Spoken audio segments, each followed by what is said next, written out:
தற்போது அதிமுகவின் செய்தி தொடர்பாளர் வைகை செல்வன் நம்முடன் இணைப்பில் இருக்கிறார். அவரிடம் பேசலாம்.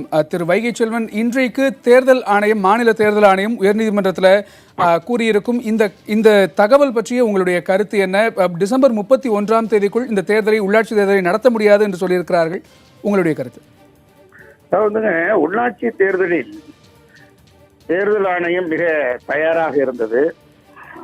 உள்ளாட்சி பிரதிநிதிகளுக்கு இந்த அடித்தட்டு மக்கள் வரைக்கும் இருக்கிற ஜனநாயகம் பின்பற்றப்பட வேண்டும், காப்பாற்றப்பட வேண்டும் என்கிற உறுதியோடு செயல்பட்டது.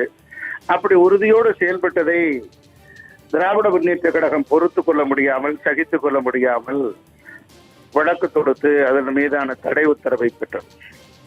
அது குறித்து தற்போது முழுமையாக நீதிமன்ற வழிகாட்டுதலை சரியாக பின்பற்ற வேண்டும் என்கிற ஒரு உயர்ந்த நோக்கில் கால அவகாசம் தேவைப்படுகிறது என்பதைத்தான் இது காட்டுகிறது.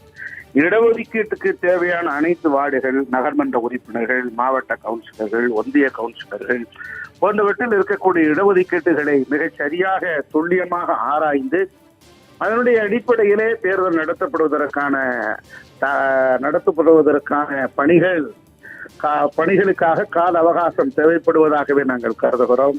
அதைத்தான் நம்முடைய தேர்தல் ஆணையமும், மாநில தேர்தல் ஆணையமும் குறிப்பிட இருக்கிறது. ஆக இடஒதுக்கீட்டு வழங்கும் முறையை பின்பற்றுவதற்குரிய பணிகளையோ, மேலும் அதற்குரிய சிறப்பு அதிகாரியை நியமிப்பது மற்றும் தொழில்நுட்ப ரீதியாக